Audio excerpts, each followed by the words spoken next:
It is 10:30. For those of you who just came in, do any of you need a copy of the budget? I'll take them around from here, Martha, so that you can. My name is Ann Lev, and I'm the hearing moderator. I believe there is supposed to be a hearing recorder. There you are. Great. Okay. So what will happen is Martha will present the budget, and then we'll have discussion afterwards and go from there. Okay? Martha. Martha Baldwin is our conference treasurer. She is terrific. Be nice to her. Good morning. Good morning. What we are supposed to be discussing is the 2013 budget. It needs to be approved at this meeting later today, 8 months before the fiscal year starts. We're working on switching to a different fiscal year, that will be probably in 2014, but right now we're stuck with this approving 8 months in advance. And then once it gets approved, the board of directors will tweak it next January 2013. But we're going to switch to a May 1st so that we'll be voting on something right at annual meeting at the end of April. So we'll have a short fiscal year, January through April. The plan is for that to be in 2014, and then start a 12-month fiscal year, May 1st, 2014.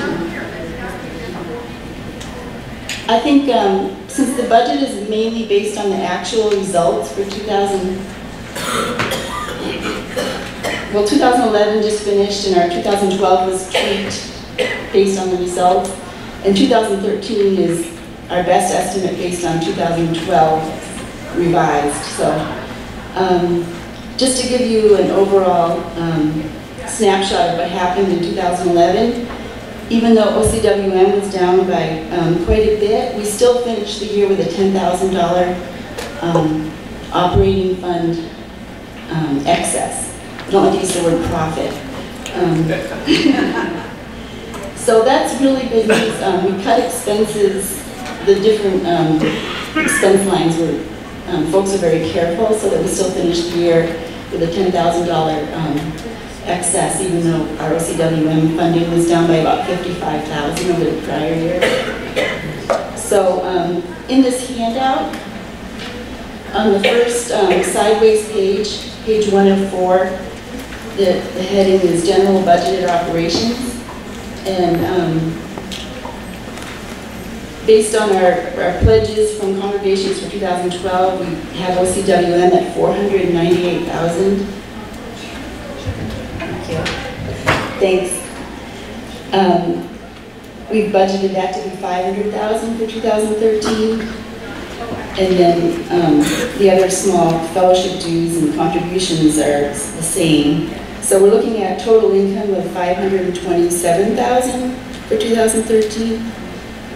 And then our biggest expense going out is 30% of that 500 goes on to national. So that's 150.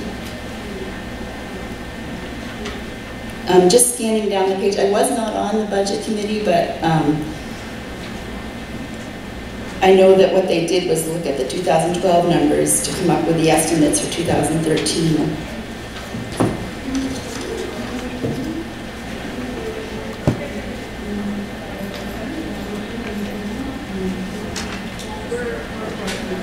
Just following down all the lines on the second page, total staff and payroll is budgeted at $285,000 versus $276,000. We had to add some money for General Synod because that is taking place in 2013. There's $10,000 budgeted right now.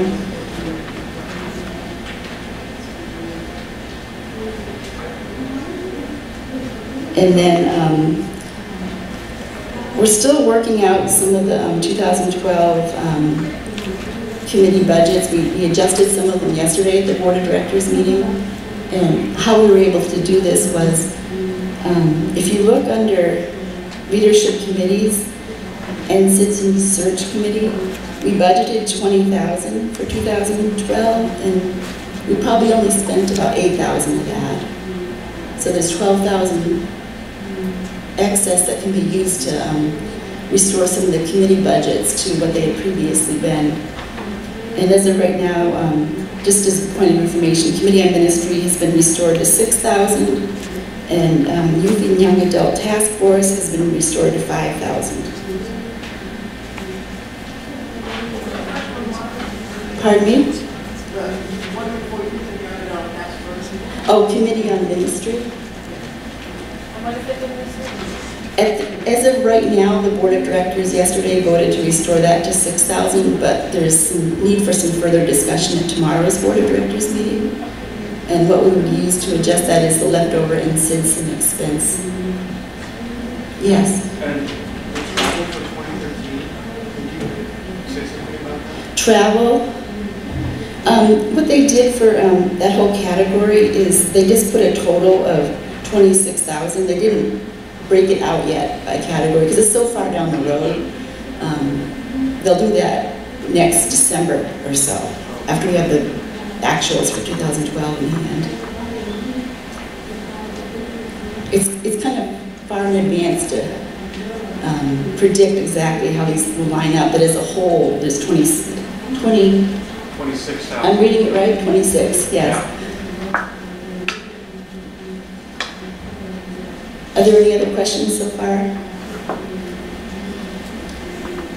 Mark, Yes. just a comment that on the travel bit, Yes. one of the reasons for trying to use things like gotomeetings.com to try to avoid some of that, some of those costs for travel.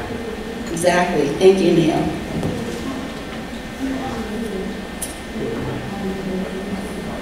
Okay. There's a mic in the middle if anybody wants to come up and make a comment.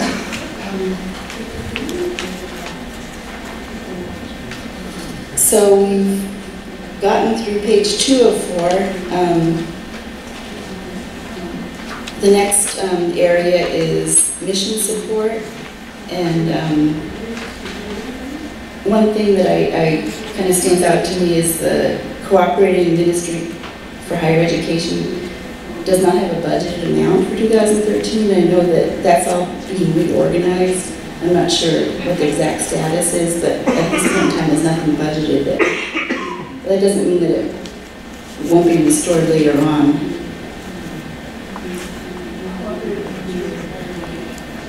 It dissolves, so that won't be.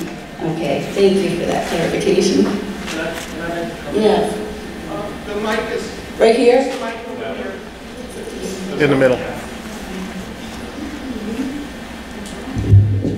So I'm Chip Laird, I'm Associate Pastor at Pullman.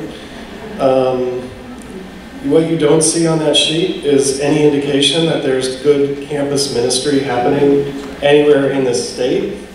That is an illusion, that is wrong. There is good campus ministry happening at WSU. And in fact, when we've been talking about this kind of changing church, there's what used to be a progressive ecumenical campus ministry, the Common Ministry at WSU, has been doing great edgy things for about 40, 50 years. We are in the process of re-envisioning what our mission is, and we are moving to an interfaith model of ministry. It's hard to identify that as a UCC ministry because we minister to students who are seeking what we've been hearing about meaning and purpose, and sometimes they don't identify with denominations. So we're in the process of moving in an interfaith direction. We are in the process of seeking a new director, which we've been in transition the last year. I think there has been a lack of advocacy on our part to our denomination. Some of that is my oversight. I haven't done what I should have ahead of time. So the money that went to CMHE was doled out to different campus ministries, Eastern Washington, WSU, what used to be University of Washington Campus Ministry. And that organization is dissolving because people don't do ecumenical work the way we used to. But we have to figure out a way to fund campus ministry that is doing good work without that organization. And I don't think we've figured that out yet, but with everything that we've been talking about and the need to really stay focused on the younger generation, we really need to not drop the ball on funding ministries that are in crucial places. This is a crucial time of transition for this ministry that has been around for a long time. And so that's only one example. I know there are other campus ministries trying to figure out, how to exist in a new way. But this is one we shouldn't forget about. And so when I see that budget item just go away because it's convenient, I worry. And it could be like our church, I know in Pullman, is very supportive of that ministry. And if we need to know that the money that we give to conference is not somehow being filtered, and doled out there, I think people just need to know that so that we know we need to support that campus ministry more in a local fashion. But I do think that it's the kind of ministry that the whole conference could get behind because of the way that we're doing that work and the open, inclusive ministry that it is. So I don't know what to do with that, but I think everybody needs to know that that's a forgotten thing. We don't see that in that budget, so. Thank you. Catherine. Thanks, Chip. Absolutely. I think the other piece of background is when the Cooperative Ministry of Higher Education dissolved, they did, part of that whole restructuring included the sale of a facility near the University of Washington, an intent to cooperate more closely with the Wesleyan ministry at the University of Washington, kind of counting the dancers instead of who's on our dance card. But there should somewhere be some money coming over the next several years from that sale that CMHE, when they dissolved, actually asked be reserved for some kind of campus ministry. So I don't know where. We are getting it, and it's in another part of the budget. Okay, great. But if elected today, I will be your treasurer for the next 4 years, and I won't let this be forgotten. Thank you. When you say another part of the budget, you mean it's going to be spent on another It's in a kind fund. It's in a separate fund. It's not in the operating budget. Thank you, thank you. So that might help clarify some things somewhere down the line. And also, we have $5,000 budgeted for 2012. So there's something there for this year, and then I won't let it be forgotten for 2013. I've made a note here, and please remind us if we forget. Thank you. And will you have a better idea by the end of this year, by December of 2012, of what might be happening in 2013? Absolutely. Perfect. Thank you. I'd like to hear about the programs behind the numbers, because that's what's really going on, so thanks.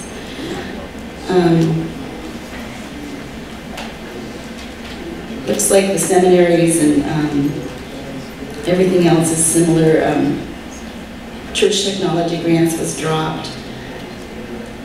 I think we're still waiting to see what's happening with that. It's taking a little longer than we'd hoped, but we haven't forgotten it.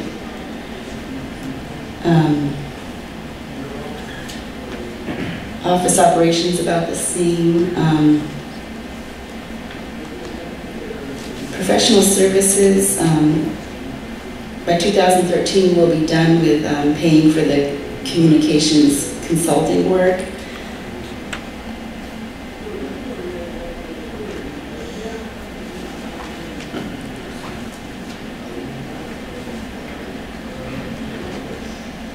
Repairs and maintenance is about the same. Are there any more questions on page 3 or 4? Can you give words to other professional services? Other professional services. I know that we Going back to 2010, we budgeted $10,000 and we only spent $2,190. I know that some of the, and nothing was spent in 2011. I know that part of that is setting aside money for an audit, and we haven't had one recently. That's a good question. I don't know exactly what is in that 15,000. I know we keep budgeting it for potential consulting work, and I apologize, I don't know exactly what the 15 represents. Does anybody else know? Neil, do you know what that's for?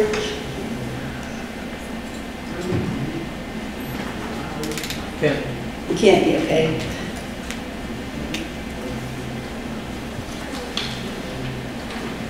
Mike did mention relying on consultants. Okay. Right. Mike yesterday mentioned relying more on consultants rather than hiring an associate conference minister.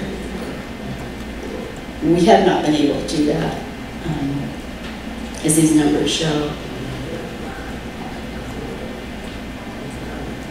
Now I'm on page 4 of 4.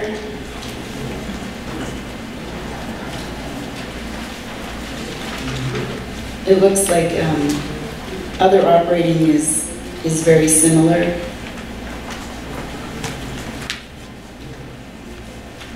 Total expense is coming in at $575 for 2013. Income is only, on the first page, $527. It's leaving a deficit of almost $49,000. Our budgets over the past several years have shown deficits, and we've ended up in the black. So we have an operating surplus or carryover that is being used to fill in this $49,000 difference. Some people think that you should have a balanced budget where income and expenses are exactly the same, but just based on historical experience, we can safely use that as a cushion, and then our results have come out to be where we're in the black, so we haven't needed it, so the surplus keeps growing little by little.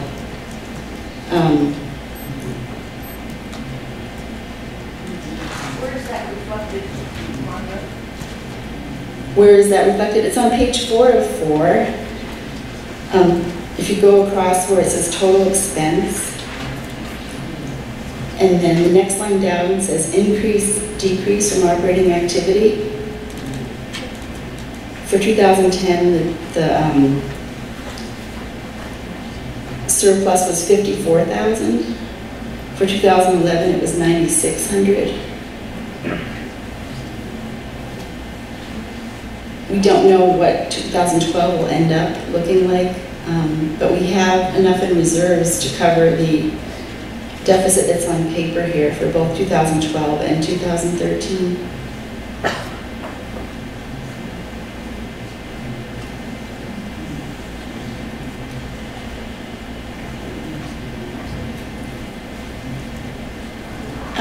There is a kind of strange part of our history going back over the past 10 years that I wanted to mention now. It's in Edie Laplin's report in the booklet. It's on page 22 if you have it. We have had deficits on paper going back over 10 years for operations for both camps. And there was a subcommittee of the stewardship committee that met diligently over the past year, and we were able to verify that those deficits are real. There isn't cash to back up all of the different reserves that are on paper, and these negative numbers of this, it's very hard to explain, but they've come up over the years. And the stewardship committee suggested that we eliminate these deficits. We're tapping into the money in the sale of the conference home to eliminate the operating deficit and both camp deficits. Now, the operating deficit will be repaid to the conference home fund at the rate of $15,000 a year, starting in the year 2013, and that's in the funds transfers section. Under home proceeds fund, it shows $15,000 going back out in 2013. This is something that we should have cleared up a long time ago, but until we had Michelle Johansson in place, we didn't have a clear idea of what had happened and what we need to do going forward. So the home funds were sitting there and they weren't, there was no immediate use or need for those dollars. So we decided to clean things up, get the NSIDS. The Welcome Center was about $170,000 in the hole, and that's been cleared up. So with Mark coming on board, he has no past deficits to worry about or try to understand. I know it's very confusing, so if you have any questions, I'll try to answer them. So what caused the deficits? Let me see. I'll just read what Edie wrote in her report. Since our accounting manager joined us, she has been putting our financial house back in order. As part of that work, she discovered that both camps and the operating budget have significant deficits. Some of this goes back to the 1990s and early 2000s. Our strong belief is that now we definitely know about it. We know definitely about it. We do have a moral obligation to set our finances back in order. There were many different, over the years, accountants and bookkeepers on staff and different treasurers, and we changed accounting software, so some of these deficits came up from a conversion back around the year 1999. And what this subcommittee did was to prove out the cash and to definitely clearly demonstrate that we need to have dollars in the bank to represent every single reserve fund on our balance sheet. And now that is the case. But it's an accumulated thing from the past. It's not each year we're adding. No, in fact, we would not even have an operating deficit if the surpluses from the past several years had been applied to that old negative balance. So it's a bookkeeping issue? It was on paper. It's been called a phantom deficit. It's been called a paper deficit. It's too old for me to specifically tell you exactly. I know the Welcome Center had a big overrun that was unavoidable. That was $170,000 a year or so. And Neil has some more insight. I can speak to a couple of those. As far as the Welcome Center is concerned, one of the problems was that in Idaho, there was a change in requirements for the facility after we'd already started. In the meantime, that changed the tax structure of the whole thing, and all of a sudden we had a lot more cost involved than we counted on beforehand. That they told us, this is what the situation is, this is what you will owe. Well, before it got very far, that whole tax structure changed because of Idaho laws. As far as the stuff from Pilgrim Furs was concerned,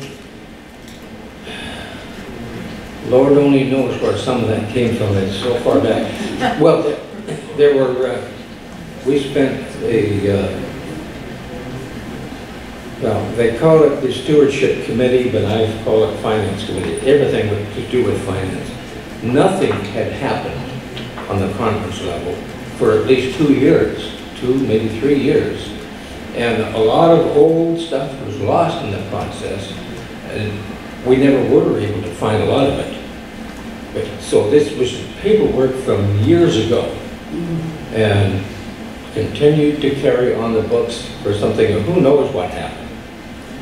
Did we actually pay people? Did we have to actually pay people? I can address that, at least on the citizen side. There were I saw the checks that were written maybe 10 years ago. There were actually checks that were written that weren't posted as expenses. They were posted, I'll use an accounting word, as debits to the balance sheet side. Yes, thank you. But I did see the actual check numbers. I didn't see the checks, but I saw the accounting behind that negative number. Sometimes we just have no idea how this happened and did not get into the books until later on. Things were just plain lost. And so we figured, you know, the only thing that makes any sense at this point is that, okay, let's wipe that out so that we start fresh. Because at Pilgrim Furs, this happened before Deej ever came on board, and he's been there a number of years. And it just didn't make sense to continue to carry that on the books when it has nothing to do with what we're doing these days. Thank you, Neil. Yes, Ken? There are some people here who don't know what the conference home is. You might, if you do, you might explain what that is. Sure. I've been around for a while, so. Okay. The conference offices used to be in this lovely mansion on Capitol Hill, I believe. And how many years ago was it sold? A long time ago. And right now, at the end of 2011, there was 800 and something thousand in that, left over in that fund, invested with United Church funds. So we borrowed, I'll tell you exactly how much. For Pilgrim Furs, we borrowed 82,000. And Sitson was about the same, and because Sitson had some operating surpluses that were used to offset the deficits on the books in the Welcome Center. And then the operating budget deficit was 186,000. So the conference home fund balance invested with United Church funds at the end of December was 801,000. We borrowed 350 from that, and we'll be restoring the operating 186,000 of that. Tara. Martha, if we could have people please go to the microphone. There are people online watching us, and we are recording this, and although we can hear you in the room, it's much easier if you go to the microphone for other people to participate. Thanks. I'll ask a procedural question from here, and then I'll go to the microphone when it's time. When can we begin to make comments and recommendations for changing the budget? After we finish the discussion. Can you repeat it? I couldn't. Tara asked when we can make suggestions and comments for changes to the budget. And it's after the discussion is over, finished. And the mic there, or this one, either one. Yeah. This one can walk around. Right. I was just getting a mic we can roll with, so. So after Martha finishes her presentation, are you done, do you think? I am done unless there are additional questions.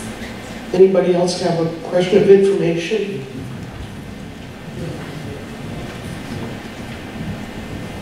I'm new this year, so this is just to catch me up to speed. What do we pay money to the seminaries for? Scholarships or just support?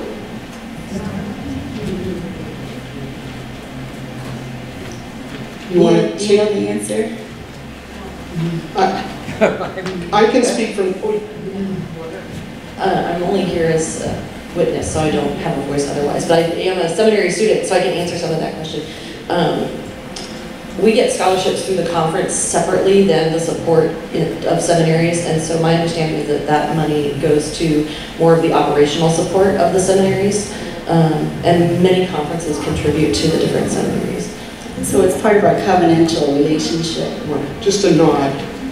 Yeah, Tara Barber, Alki Church, and just a little bit more. And when we have installations and ordinations, we receive an offering, and half of that offering goes to replenish that seminarian scholarship fund.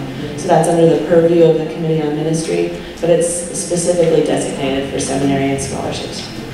Thank you. The question was really back to the camp. So they start now with this new budget change. So both managers are starting with a kind of a zero budget, is that it? So they can go clean and whatever they do.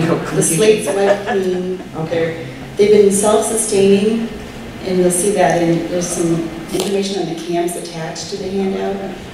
They both had operating either surpluses or breaking even this past year. So we've been fortunate they have been self-sustaining. And then they can start to build their own reserve fund going forward. For 2012, if there's a small surplus, it'll stay in their line item. Martha, it's really fund balances that you've been cleaning up, right? So we did fund balances in 2010. There were a lot of funds that were really old, and we did a lot of work on that. But correct, these deficits were fund balances on the balance sheet that didn't have cash in the bank to back these balances. We tied up the cash to the penny. okay, more discussion? Okay. Are we holding off discussion of the camp operations until later, or, because I have a question about that? I'm not sure we have anybody who can really answer it, but you could ask a question, we'll see what. Okay, well on page 2 of 3 of the incidents in camp operations, the last 2 years running there have been travel expenses for the camp. And I'm just wondering if that item should be budgeted. It's a regular expense.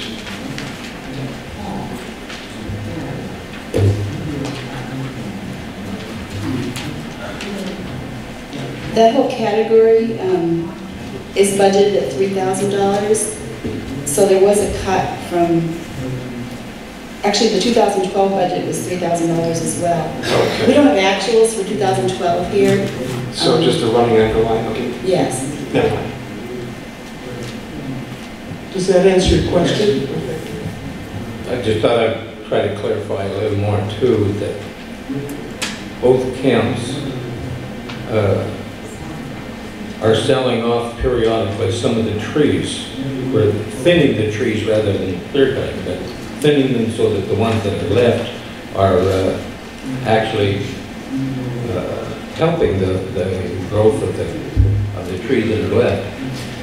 But in the process of doing that, the money raised by selling those trees off has helped with some of the capital improvements of the camps. And that's on page 20 of your handout on the very top. There's a piece on timber sales. The other thing is that in the past, the two camps have been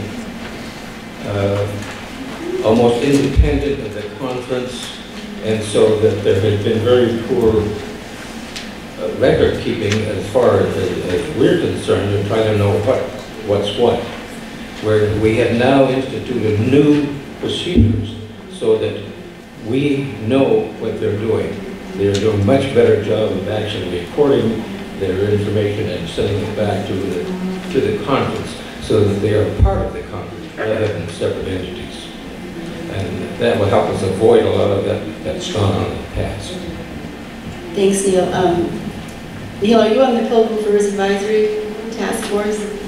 Yes, Neil is on we both represent stewardship. Neil is on the Pilgrim Firs Advisory Task Force, and I'm on the NCITSEN Advisory Task Force. And one of our goals is to set up capital budgets so that we are planning ahead for future repairs and not getting caught off guard by them.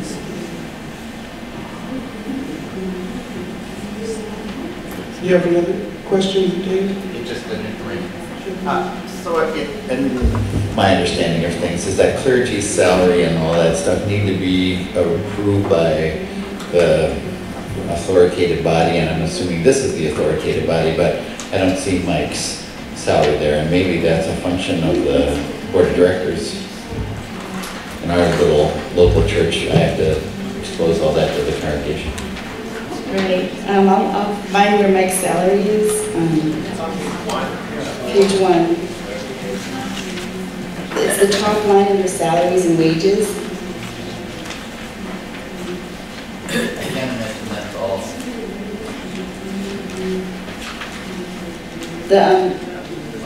The pension, the retirement is down in the next section. I'm sorry. Well, that's okay. Thank you for asking. Is there anybody who'd like to propose a change in the budget for 2030? Want to come to the mic, Carol? Tara Barber, Alki UCC, and I'm coming here with my Committee on Ministry hat on. One of the things I noticed when reading the budget is that, we've voted on a 2-year budget. So 2 years ago would have been 2011 where we initially passed this budget. And what we have in front of us is the 2-year board revised rather than the one step back, which is what was approved. Okay, so just a bit of information that we're missing that line item that gives some context. Tara, this is on page 2 of 4. Exactly. Under leadership committees. Yep. Committee on Ministry. Right. So had we had that line, we would see that what was approved at the annual meeting in 2011 was $10,000 for the Committee on Ministry for this current year of 2012. It was decreased to $6,000 with the understanding that there were restricted funds available to the Committee on Ministry to beef up that budget. But as I just said, the only restricted funds that we have are for seminary and scholarships. It's inappropriate to take those and use them for any other use. So the $6,000 number is $4,000 shy of what was initially approved. It dropped down to $4,000, came back to $6,000 for 2012. And we're going to have a conversation, I understand, at the board meeting for 2012 on restoring that up to $7,000, which is, I think, an accurate number.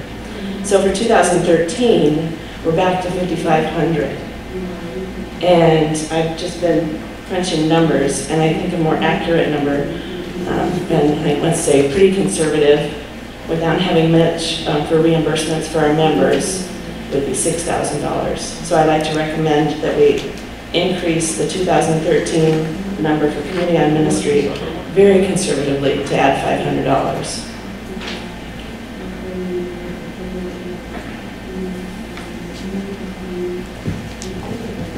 Anybody else? Is that the second? Yes, I guess we can take them one by one. So that's a motion, Terry. Second. Okay, and we have a second from Bill Stanley. Do you have any comments you want to make on that? I have no comments. I just, as a point of clarification, I think Michelle probably left off with approved 2010 due to space constraints. Sure. Just doesn't give a full picture. Correct, yes. Okay, any other questions about that one? Take a vote. Got your voting cards. I asked those who were assigned to this hearing to vote. All those in favor of this motion, raise your voting card. Thank you. Any opposed to this motion, raise your voting card. The motion has passed, so that changes committee on, abstentions? One abstention. So that, on the proposal we'll take to the general meeting, we'll change that Committee on Ministry number to $6,000. I guess we have to. So my point of clarification is, doubted we have to make up that $500 elsewhere? That's correct. So Edie warned me if there were any changes, we have to Right, we gotta have a also balanced budget. find out where it's coming from. Okay, so, We could add it for $500. We could add it to our deficit. that's why I voted for it, because given the amount of this budget, this is like pennies. So, I mean, Right. can we just say we're gonna add $500? That's to fine the with me. deficit? I would like to propose that. Thank you. Peter, how would you like to start the contributions? I'll throw in $10. Do I have another 10? No. 50 people. Are there any other changes that anyone? Tara? No, You have to come to the mic. No, I just wanted to clarify, how much That's in abeyance at the moment, how we are going to cover this $500 if we are, okay? Tara? I'm still Tara from Alpine. Hi. This is with my other hat on, which is a member of the Youth and Young Adult Task Force. And it responds in part to questions raised earlier about funding for seminarians in support of higher education. And this is somewhere between a comment and a recommendation. But I heard you say that the dollars that are going to Seattle University and Pacific School of Religion, those were put as a placeholder for a year or two ago, and you're still awaiting further information to make another kind of decision about how those will be determined. I was referring to the higher education. Only the higher education. Correct. Okay, because we were told last year that the $2,000 for Seattle U and $1,000 for Pacific School of Religion, that was not a permanent thing, that it was a placeholder or something. And at this point, my question is, how will the board or how will we determine the appropriate dollars to those institutions? Is it based on number of seminarians attending each from our conference? Is it based on, say, the political inclinations of the institution's supporting body, like the Catholic Church? How are we going to determine those dollar amounts going forward, and how are they arrived for this current budget? Uh-oh, you're looking at me. My hunch, Tara, is it's the squeaky wheel. And what I would say is probably it can't be done here, but that concern ought to be written and directed to the board of directors and have them send it over to stewardship and chew on. I don't think anybody ever has dealt with that question in 100,000 years. Oh, okay. It got swept under, you mean when you came here? Right. I also emailed Brandon and was forwarded to the stewardship committee.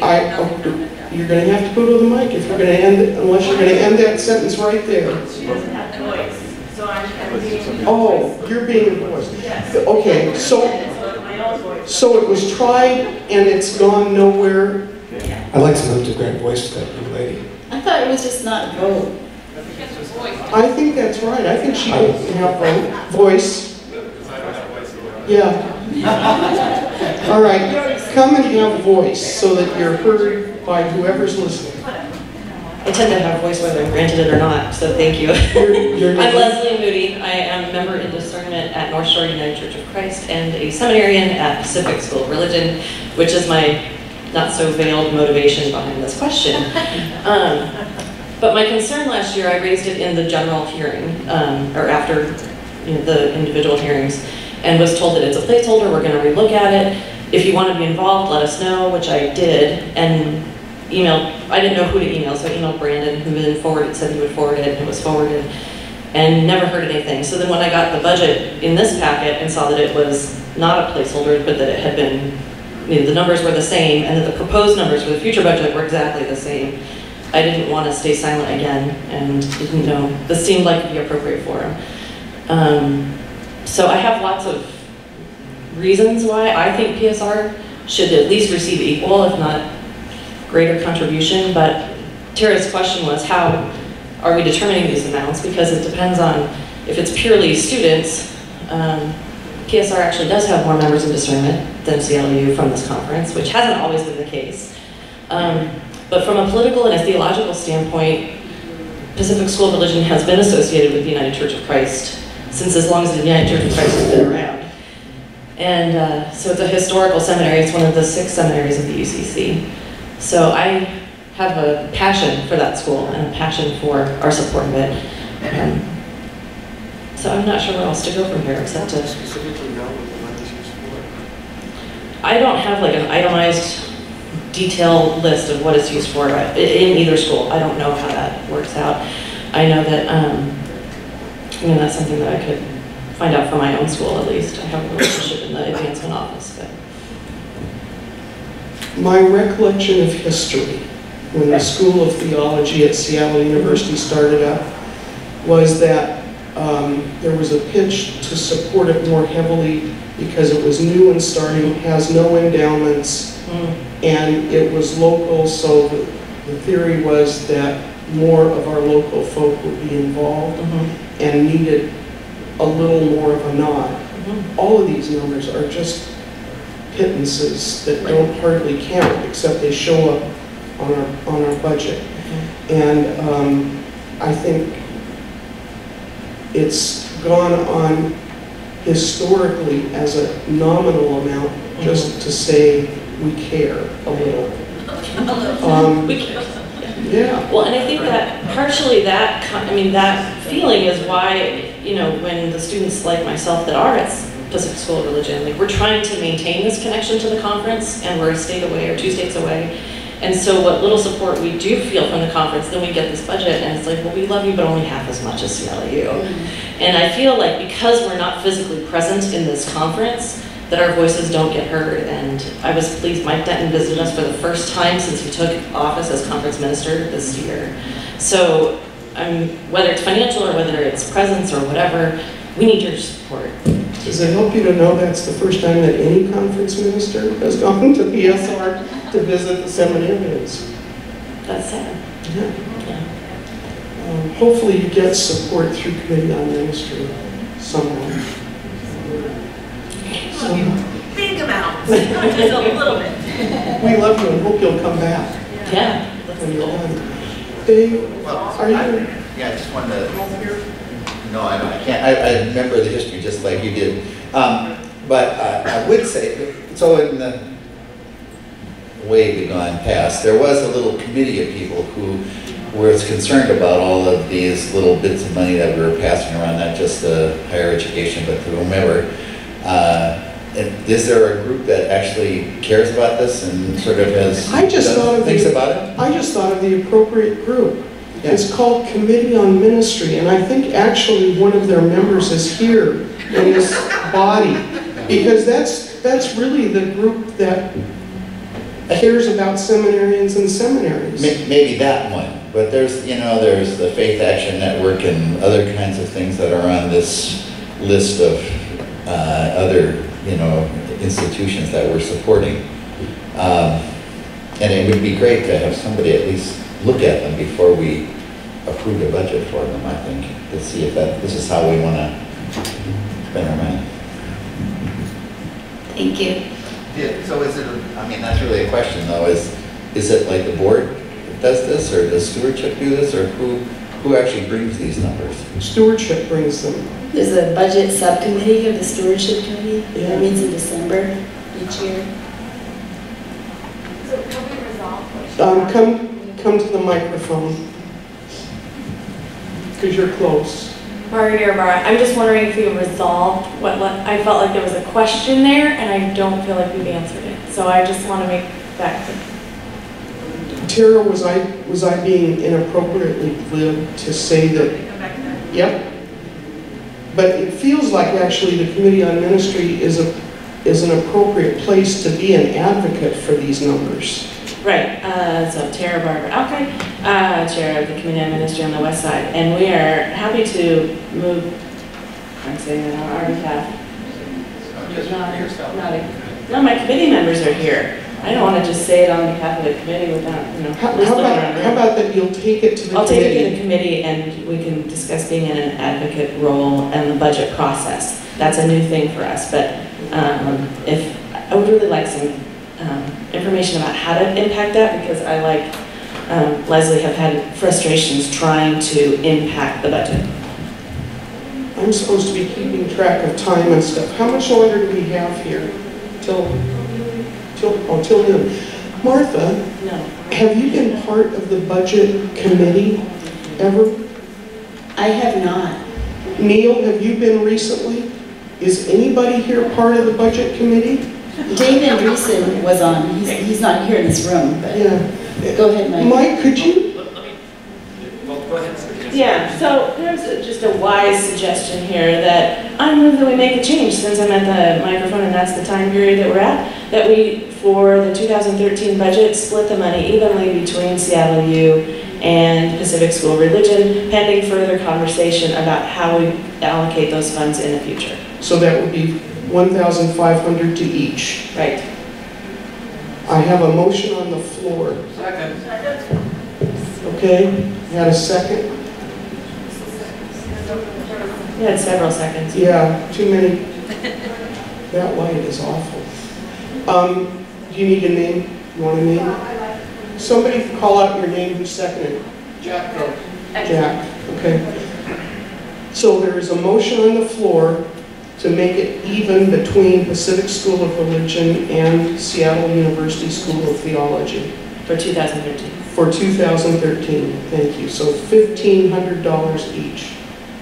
Those who are eligible to vote, those in favor, raise your voting card. Do we get to have comments? And Are there any other comments? Come to the mic.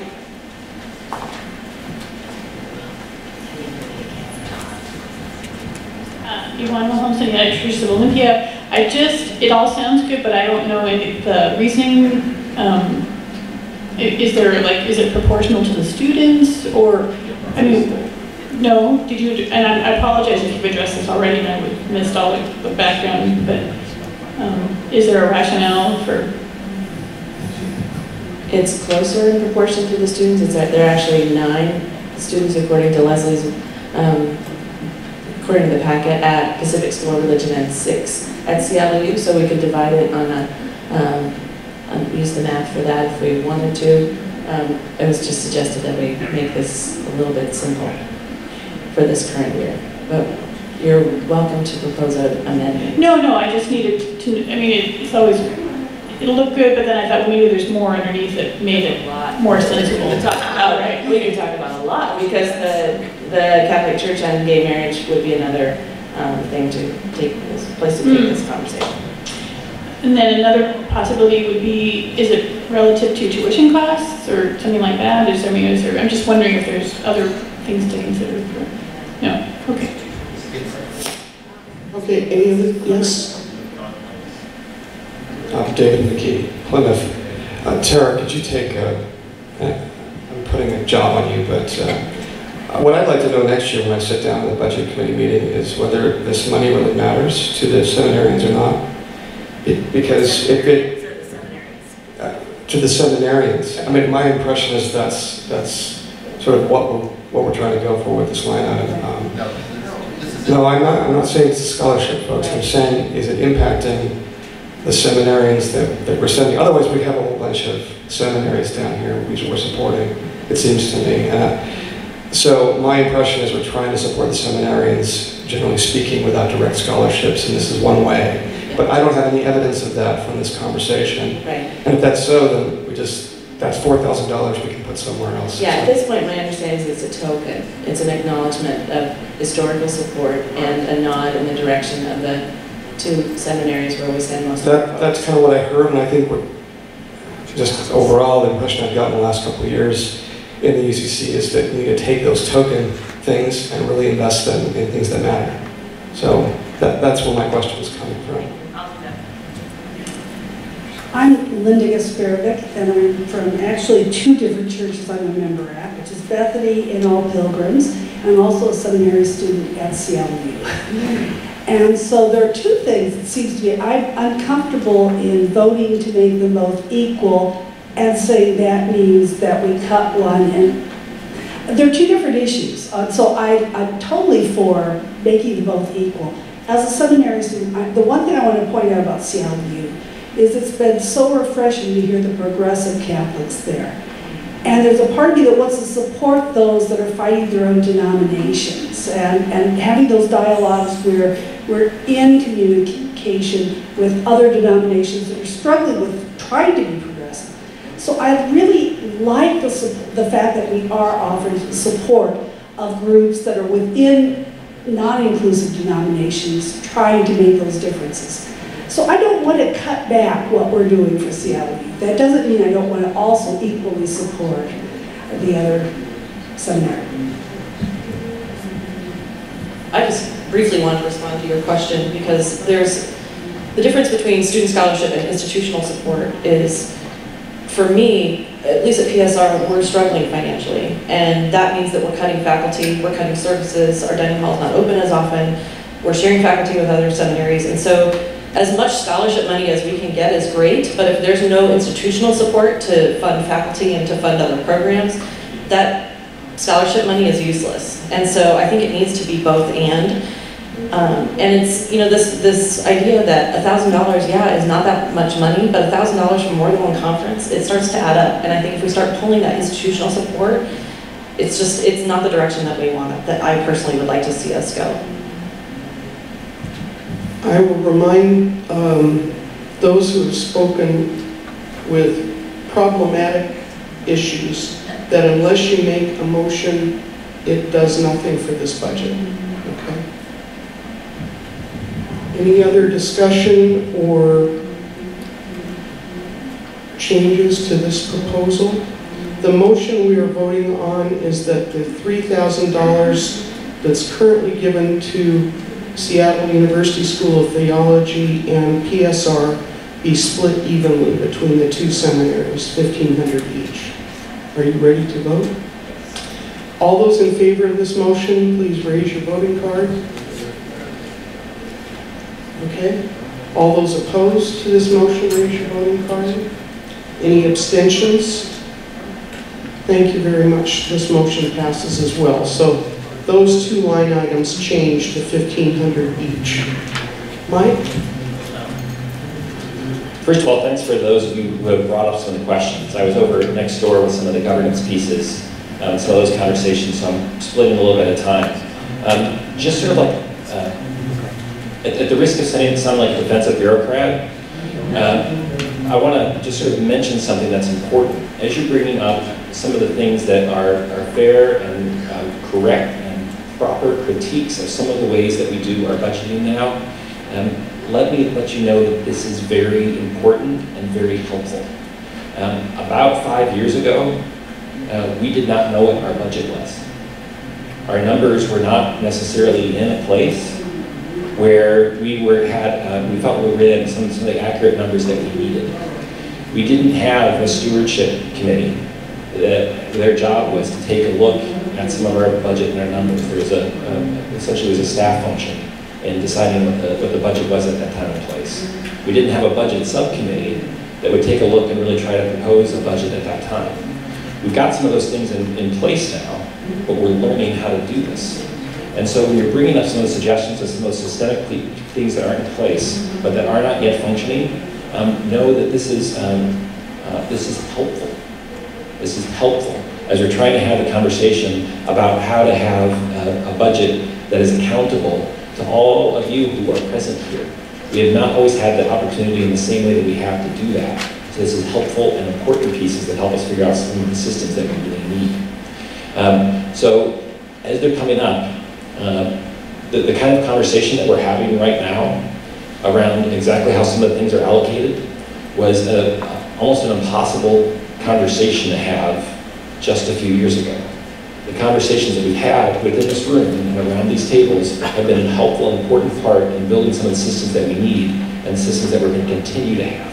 So I just wanted to say thank you for bringing up some of the questions and comments that you are. They're going to help us in each year figure out how to improve for the systems for this time and place as we move through. So thank you. Thank you. Could we ask that the budget committee at the beginning of the process send out through the Yahoo group network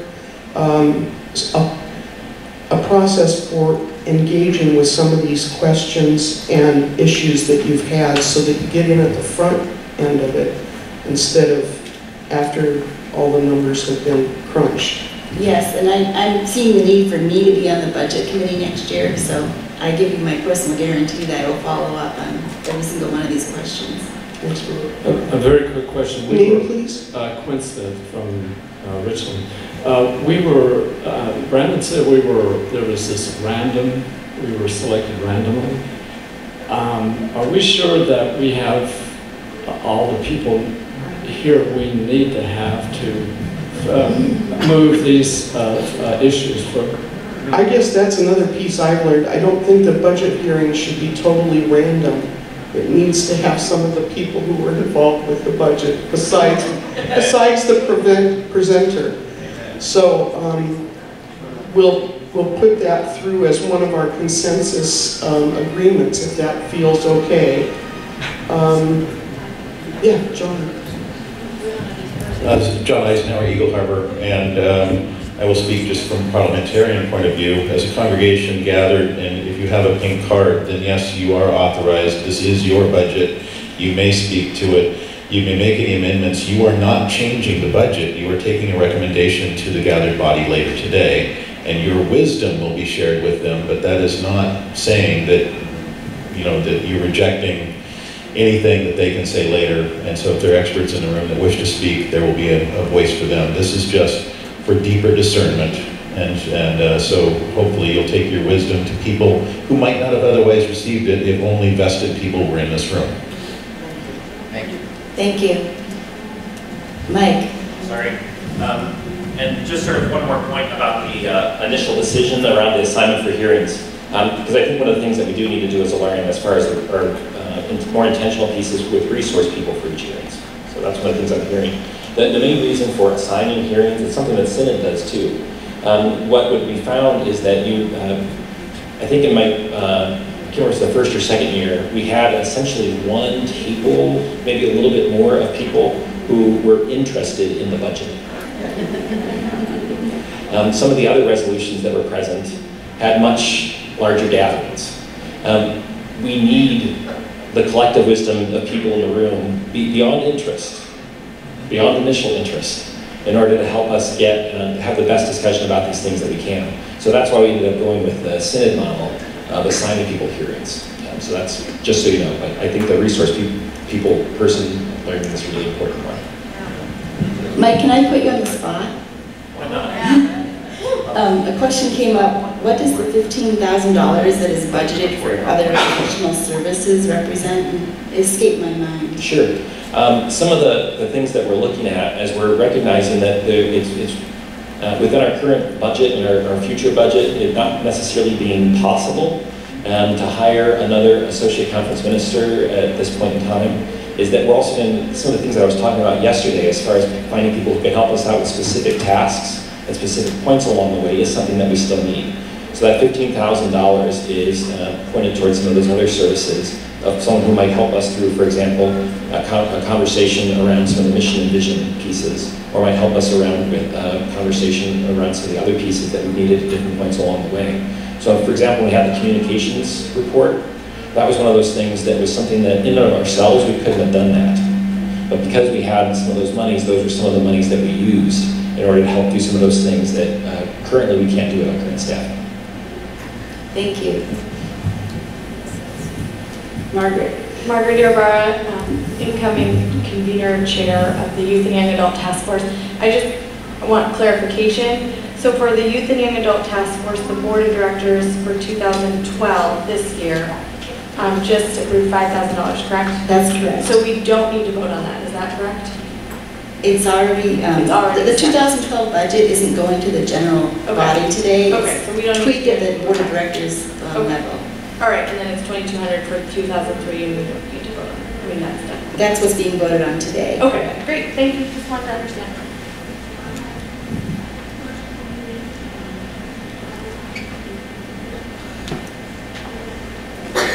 I'm Gail Peterson from Kirkland Congregational Church, and I'm going to wear the hat of a partner in education for our conference. There are 3 of us, and we are a volunteer position, but there's never been any financial support for the partners in education.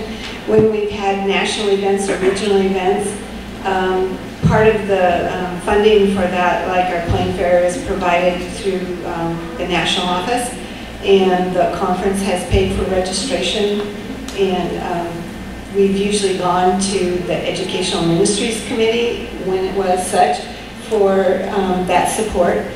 And since the Educational Ministries Committee has been divided up into task force, and now yesterday it was mentioned that the Christian Education Task Force was going to be eliminated.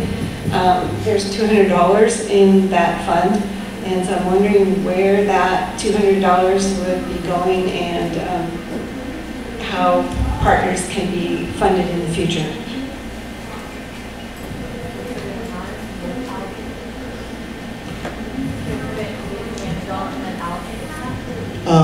Microphone, Margaret? I'm Margaret O'Brien's Youth and Young Adult Task Force. I can't. I'm not a fellow. So I'm just wondering if we could allocate it to our board, our Youth and Young Adult Task Force, and then with the specific name that it goes to them. It's a wonderment. If anyone else would like to move it, that's fine. I think if it stays where it is, it would still end up going to Partners in Education, but it is an interesting question to allocate money to something that is at least temporarily disbanded. Yeah. We could, My wondering would just be that people know that that's for them, so that when people look at the budget and they say, oh, that's dissolved, I would want it to just be clear for them that that's for their usage. just as oh good, David. As a suggestion, we could make it Partners in Education / committee, whatever it says right now. Task Force. It says Christian Education Task Force, so it could say Partners in Education / Christian Education. And then, okay, that sunk. Anybody else have a proposal? Dave Kratz from Fauntleroy Church. I'd assign it to Kathy Foreman. She's the head of the task force. You know, she's the head of all of those. Assigning allocation of the money? Yeah, and it's her responsibility. Yeah. You know who to ask if you need to get money. I mean, that's what you're really wondering, but the money's in the budget. Okay. The question is just who's going to be authorized to give you money. I mean, either Mike or, but she's the head of education. Yeah. Are you comfortable? In the past, there is no, at least to my knowledge, no event scheduled for 2000. But in the past, the registration has been $300 per person. And so with 3 of us, that's $900. And if we could carry over the 200 from year to year, that would help.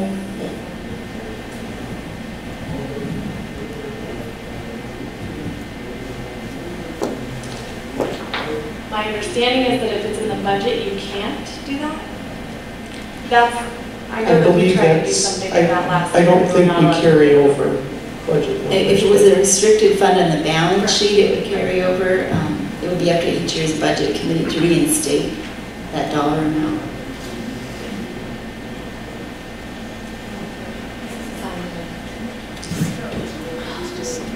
Be a good girl. Well, you have a microphone, right? Tara Barber, Alki UCC. This again points to the disconnect in the process, right? Because we don't have the people who are needing the money. There's not a clear access to how decisions are made about how to spend the money that we do have. So my understanding is that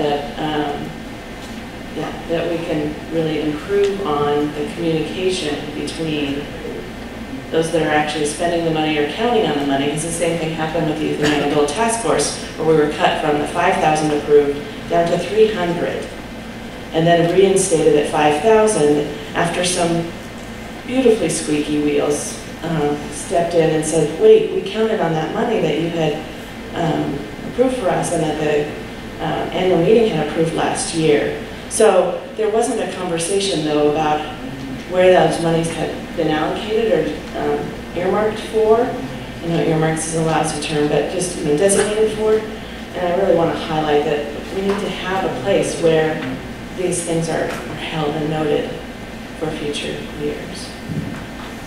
Thank you. Martha's telephone number is, we're putting a lot on you. That's okay. With Michelle Yeah. in place, I need something else to do. She does all these reports. So. I think it really is clear, and Mike is sitting quietly for a moment, that what we're learning is it's now time to take the next steps about communication. Now that we have numbers we can depend on, now we need to talk to each other about how to build the budget, how to change the budget, that kind of thing. Okay. Would anyone like to bring up anything else? Have we solved it? Maybe we're about to. Pat Milne University Church and University, or United Church and University Place.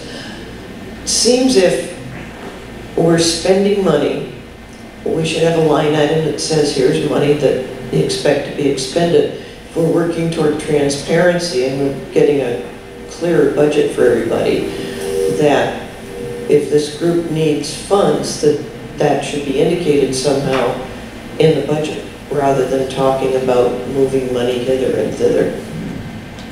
So what you're saying is Partners in Care should have a line? And apparently this year they don't need to have money. So do you need supplies for everything? Say maybe. Okay. Margaret, hello. I have many questions. You're taking over where your grandfather left off. Well, now David Rose's granddaughter. So, why did you do that? I'm sorry. I'm really sorry. But you know what? That's part of the beauty of this church. I'm sorry I didn't do that. It's okay, now we can say we cried at the budget meeting. There you go. Nice. That is a first. I just have a clarifying question in terms of making it, if we were to make a line item for that crew, which I've now forgotten the name of, our Partners in Education, do we have to make a motion to do that, to make a new line item that is one that rolls over? Yes. And then if someone would like to move it. I so move. Eleanor Sundquist moves that we make a line item for Partners in Care. Partners in Education. Eleanor? Yes. Does that have a budget with it? I think that the point we've made is that $200 should be in that budget for this year. And zero in Christian education? And still zero in Christian education, because that was already decided. Okay, second? Are we talking about 2000, just clarification, 2013? Yes. Is there a seconds to motion? Okay. Is there any more discussion? We are proposing creating a new line item called Partners in Care. Education. It's Horizon House, it's in my mind. Partners in Education with a 2013 amount of $200.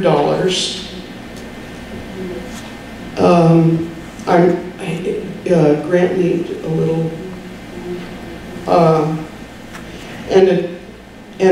I'm sure, I think I heard in a 2012, oh, we can't touch that, can we? 2013 budget of $200, and for 2013, Christian Education Task Force 0. Okay? More discussion? All those in favor of that, please raise your voting card. Okay, are there any opposed to that motion? The motion carries. Okay. Thank you. All right, I dare to ask this. Is there any other questions, comments? All right, if we leave, David? You mentioned, this is David Buchanan from Plymouth. You mentioned in the report that the timber sales are noted. They're roughly in the amount of $40,000, Pilgrim First timber sales. I'm just wondering where they appear in the budget. They appear in a reserve fund that's on the balance sheet. Do you have a page number? I think the balance sheet,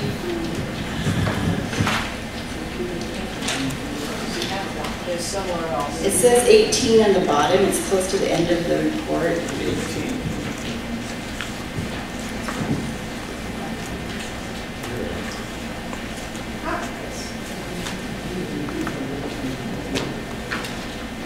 I don't think it's listed by itself as a separate line. I know that it's not in the Pilgrim First operating because it accidentally got posted there and we had to move it to this reserve fund. But these are balances, they're not Well, they're, income. I'm looking for the income. it would be in, as an income and an expense column going across. I don't see the reserve fund on Okay, the reserve fund, I think Martha is talking about on 18 is lumped together and says Pilgrim First funds. Is that right? I think there's many categories that are condensed into that one line for space purposes, but it did get recorded as income. We saw it in the QuickBooks, and it's not in their operations report. It's on this balance sheet going across. Did it happen in 12 or 11? It happened in 2011.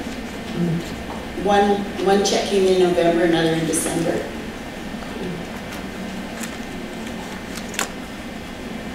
Okay. Thank you. Neil?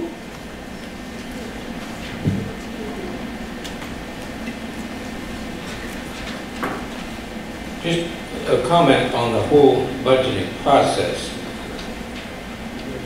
We've gone through some times when we had no idea what was where.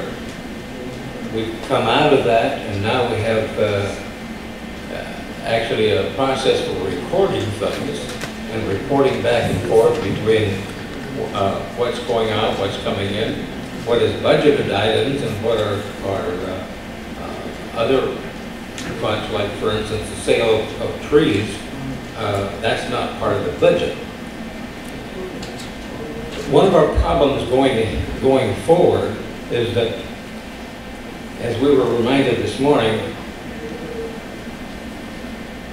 we are a conference in transition. We are changing. The whole UCC is changing. The country is changing. And it seems to be changing faster and faster all the time. And it's very difficult. For instance, we're looking at this budgeting for 2013, 2014, 2015. And it's very difficult to try to budget for an organization that we have no idea. Well, we have some idea, but we don't have any final idea what we are going to be in the future and how we're going to operate. So it makes it a little awkward for us for trying to budget on that process. And that's why meetings like this are so essential, that we get beyond a small committee trying to look at this. We need the input from other people involved in the conference and involved in local churches.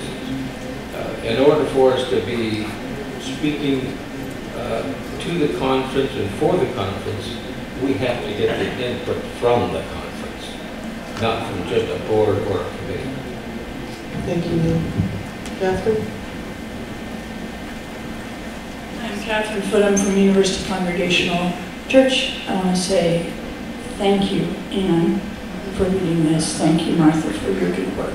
Thank you both, and thank everybody who's put so much time and energy into this. And the good news is, it's before noon, and you can be first in line in the restroom. Becky, did you want to say something? You're standing up. Well, I just have a process question, and it goes to what Mike was speaking to about the fact that 5 years ago you didn't even really have a budget. And I'm just wondering when the financial statements will be audited. And is there a plan for that? We are just about at the place where we're ready to do that. We're trying to figure out exactly, and for those of you who've done audits, you know audits are not cheap. So we're trying to figure out exactly the best means to review budget, but that's one of the things that's in conversation. Is there a plan about it yet? No, there's not a specific plan yet, but that's it's part of the thing we've been talking about. Nothing fun is cheap. No. No, my only concern in raising that is that we so sincerely support transparency. And it is really, really difficult, just with the question of where in the budget the money from the timber sales We found came from. it on No, I page realize 17. that, but just. No, just the it's fact- another page 17. But just the fact that you know, there needed to be some thought about exactly where that went and how it got there. In this conversation, it just speaks to the fact that there's a limited level of transparency here. And I'm not criticizing that as an attempt to cover things up. It's just raising the question of how do we make sure that we continue to have that transparency. I think one thing for next year that would be really helpful is if anybody that was assigned to the budget committee meeting received the budget within their packet. Because I would have spent last night, I would have spent time on this. It was in the email, in the meeting packet. Okay, my apologies. I came in That's and okay. registered It's on like sites. 28 pages, so. Yeah. You know. That's true too. One more thing I want to look at. I just have some Okay, everybody, brief comments. I really think like just the $200 that we just approved for this new line item, I just think it would have been helpful just to, in the motion, to state exactly which subheading it was under. So it's on the leadership ministries, is that correct? That's where that's going? It's under, right, I know the title, but where in the budget? leadership committees, it's the It is, area. yes. Anyway, I just think it's helpful during the motion to spell out, you know, the whole placement. I'm going back and pulling all the. Okay. And then my other question, since this timber funds thing came up, and I wasn't clear, do those funds, is it a general operating reserve or is it specific to each camp? It's specific to Pilgrim Firs, and if you look on page 17 of the handout, it's the page before the page 18 that I referred you to before. Okay. And then my third comment has to do with, at the very last minute, that I knew that I was assigned to number 3, but according to the sequence in the agenda, this wasn't the budget, and so, like you just said, had I known I was going to be in, I would have done more preparation for it. I thought I wasn't assigned to this one either because I had the 3. So I thought I was going to another. Right, so that just kind of seems absurd that 2 minutes before I show up, I'm supposed to think intelligently about this kind of a document. Thank you, I appreciate that. That would be a really good thing to put in your on your evaluation form. And the more times it shows up, the more seriously they'll think about doing that or dealing with the question for the next annual meeting. Okay, are we good? Thank you all, you've been terrific. Have a good lunch and we'll talk later.